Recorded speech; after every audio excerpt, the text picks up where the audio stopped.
প্রথম অঙ্ক হচ্ছে 1.5, 3, x, 9 হলে x এর মান কত। তো এখানে বলেছে 1.5, 3, x আর হচ্ছে 9 সমানুপাতি।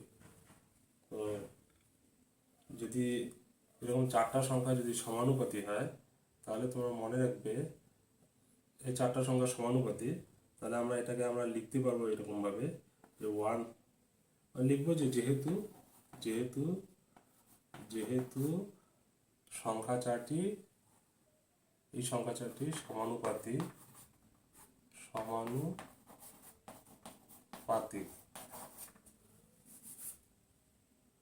সুতরাং 1.5 অনুপাত 3, তারপরে সমানুপাতি চিহ্ন দেবে x অনুপাত 9। এখন সমানুপাতির ক্ষেত্রে এটা হচ্ছে সমানুপাতি চিহ্ন, এই সমানুপাতি চিহ্ন এটা অর্থাৎ সমান সমান। তো সমানুপাতির ক্ষেত্রে তোমরা মনে রাখবে প্রথম পদ আর এই শেষ পদের গুণফল দ্বিতীয় পদ আর এই তৃতীয় পদের গুণফল সমান হবে। মানে 1.5 আর 9 হচ্ছে প্রান্তীয় পদ, 3 আর x কে বলে মধ্যপদ। তাহলে এই প্রান্তীয় পদের গুণফল সমান সমান মধ্য পদের গুণফলের সমান হবে।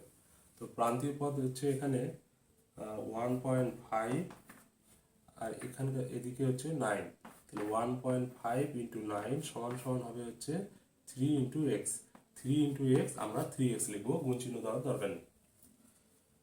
তাহলে x সমান সমান হবে হচ্ছে 1.5 ইন্টু 9/3। তাহলে আমরা বা লিখবো। এখন 3 দিয়ে 9কে ভাগ করলে হয় হচ্ছে 3 আর 1.5 গুণ করলে হবে হচ্ছে 3 15 45 হয়। তাহলে 4.5 সমান সমান x। তাহলে x এর মান কত? x এর মান হবে 4.5। দ্বিতীয় নম্বর অঙ্ক দেখো, বলেছে 1/a ভাগ 1/b ভাগ 1/c এর মান কত। তো এটা আমরা করবো কিভাবে? 1/a লিখবো প্রথমে, তারপরে ভাগ যেহেতু আছে গুণ চিহ্ন দিয়ে এটাকে উল্টায় যদি দিই তাহলে উপরে b নিচে 1, ফের গুণ চিহ্ন দিয়ে এটাকে উল্টে দেব, উপরে c নিচে 1। তাহলে এটা কত হয় দেখো, b আর c আর 1 গুণ করলে হবে bc, আর a ইন্টু 1 ইন্টু 1, 1 কে 1, 1 ইন্টু a, তাহলে bc/a। এটা হলো উত্তর। 3 নম্বর অঙ্ক বলেছে x² y² ও z² ক্রমিক সমানুপাতি হওয়ার শর্ত লেখো। তো এই তিনটা সংখ্যা ক্রমিক সমানুপাতি হওয়ার শর্ত লেখো। তো আগে বুঝতে হবে ক্রমিক সমানুপাতি কি। ক্রমিক সমানুপাতি মানে হচ্ছে পরপর সমানুপাতি। তো মনে করো ধরো a, b আর হচ্ছে c ক্রমিক সমানুপাতি। যদি a b c ক্রমিক সমানুপাতি হয় তাহলে আমরা লিখতে পারবো এরকম a অনুপাত b সমান সমান b অনুপাত c। যেহেতু এ বি সি ক্রমিক সমানুপাতি মানে পরপর সমানুপাতি, মানে a অনুপাত b হবে, তারপরে b অনুপাত c। এখানে যদি d থাকতো তাহলে এখানে যদি আমি এখানে কমা দিয়ে যদি d লিখি তাহলে b অনুপাত c, এরপরে হবে c অনুপাত d, এরকম হবে। মানে এ বি সি ডি ক্রমিক সমানুপাতি, তার মানে a অনুপাত b, b অনুপাত c, c অনুপাত d এরা সবাই সমান হবে। তো এটা হচ্ছে ক্রমিক সমানুপাতি। তো এখানে যেহেতু 3টা দেওয়া আছে তো আমি 3টা দিয়ে বলতেছি, বিটা কেটে দিচ্ছি। তাহলে এ বি সি ক্রমিক সমানুপাতি হলে এ অনুপাত বি সমান সমান বি অনুপাত সি হবে। এমন এখান থেকে লেখা যায়, অনুপাত বলতে ভাগ বোঝায়, মানে অনুপাতকে আমরা ভাগ আকারেও লিখতে পারি। তাহলে a বাই বি সমান সমান হবে বি বাই সি। তাহলে এখন যদি আমরা কোনাকুনি গুণ করি, বি ইন্টু বি কি হবে b² সমান সমান a ইন্টু সি হবে ac, b² equal to ac। তাহলে ক্রমিক সমানুপাতি হওয়ার এটা হচ্ছে একটা গুরুত্বপূর্ণ শর্ত, b² equal to ac। b² equal to ac মানেটা কি? মানেটা হচ্ছে এই মাঝের সংখ্যাটার বর্গ প্রথমেরটা আর শেষেরটার গুণফলের সমান। তাহলে ক্রমিক সমানুপাতি হওয়ার শর্ত হলো মাঝেরটার বর্গ প্রথমটা আর শেষেরটার গুণফলের সমান। তাহলে তাই যদি হয় তাহলে আমরা এই অঙ্কটা করবো কিভাবে? তাহলে এই যে x² y² z² যে আছে এদের মাঝখানে আছে ওয়াই স্কোয়ার, তাহলে আমরা লিখবো হচ্ছে ওয়াই স্কোয়ার যে আছে এর বর্গ লিখবো সমান সমান কি লিখবো, প্রথমেরটা আর শেষেরটা গুণফল, তাহলে x square into z square হবে, x square into z square হবে। তাহলে ওয়াই স্কোয়ার সমান সমান লেখা যায়, যেহেতু এখানে হোল স্কোয়ার আছে, এটাকে যদি আমরা তুলে দিই তাহলে এদিকে হবে বর্গমূল চিহ্ন, x square into z square. তো আমরা জানি বর্গমূলের ভেতরে যদি দুটো সেম সংখ্যা থাকে তাহলে একটা বের করতে হয়, যেহেতু এক্স স্কোয়ার আছে, এক্স স্কোয়ার মানে হচ্ছে এক্স ইন্টু এক্স, তাহলে একটা এক্স বের হবে, আর জেড স্কোয়ার মানে হচ্ছে জেড ইন্টু জেড, তাহলে একটা জেড বের হবে, তাহলে বর্গ চিহ্ন উঠে যাবে, তাহলে y square equal to x z, তাহলে এটাই হবে শর্ত, y square equal to x z. এটাকে তোমরা এরকমও লিখতে পারো, ওয়াই ইকুয়াল টু বর্গমূল এক্স জেড। তাহলে দেখো নেক্সট অঙ্ক হচ্ছে 4 নম্বর অঙ্ক, বলেছে 1-এর পাওয়ারে আছে -10, মানে 1-এর ঘাত -10 এর মান কত। তো 1-এর ঘাত হচ্ছে -10, এর মান কত, এটা আমরা করবো কিভাবে, প্রথমে লিখবো 1-এর মাথায় -10 সমান সমান লিখবো 1/1 আসলে একটা তোমাদের সূচকের চ্যাপ্টারে একটা সূত্র আছে, a⁻n হয় হচ্ছে 1/a⁻n।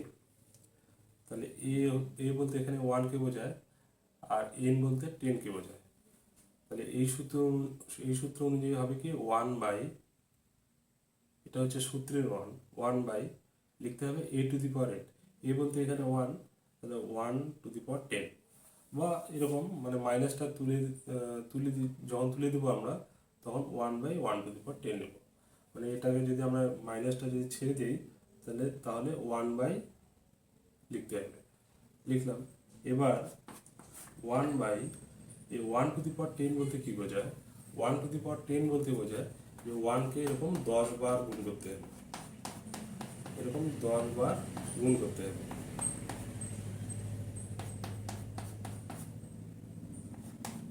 এরকম 10 বার গুণ করতে হবে।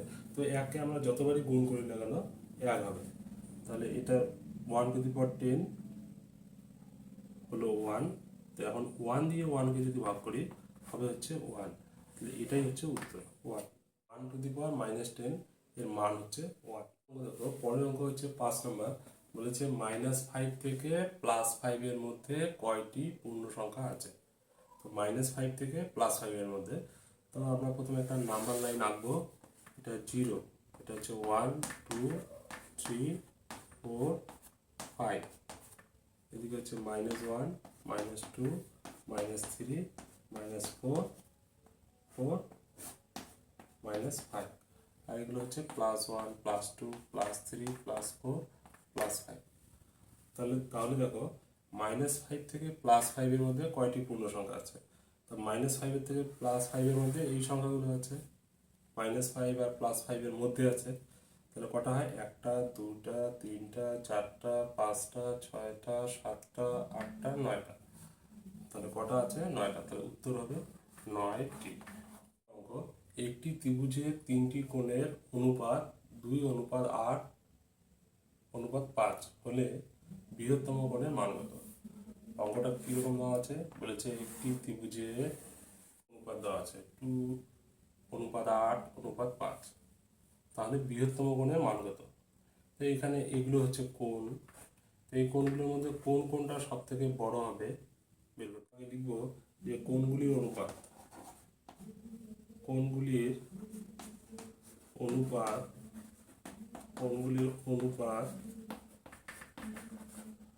লিখবো সমান সমান 2:8:5। তাহলে এখান থেকে আমরা বুঝতে পারি যে বৃহত্তম কোণ হবে এটা, তাহলে আমরা লিখবো সুতরাং বৃহত্তম কোণের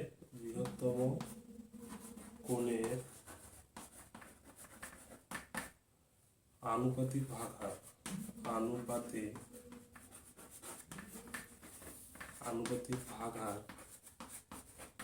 সমান সমান কি হবে, বৃহত্তম কোণের আনুপাতিক ভাগার কি হবে, উপরে 8 বসবে আর নিচে বসবে এই তিনটার যোগফল, মানে 2 যোগ 8 যোগ 5, 2 যোগ 8 যোগ 5। ছবিটা মুছে দেয় দেখা যাক। তাহলে বৃহত্তম কোণের আনুপাতিক ভাগার সমান সমান হবে, যেহেতু 8টা বড় তাহলে 8 হবে উপরে, নিচে এই তিনটার যোগফল 2 যোগ 8 যোগ 5, 2 যোগ 8 যোগ 5। তাহলে এটা কত হয়, উপরে হবে 8 আর নিচে হবে 8 2 10 আর 5 15। বৃহত্তম কোণটির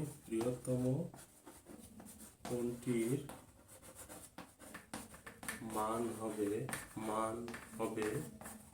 বৃহত্তম কোণটির মান হবে কি হবে, 8 উপরে নিচে 15 ইন্টু 180 ডিগ্রি।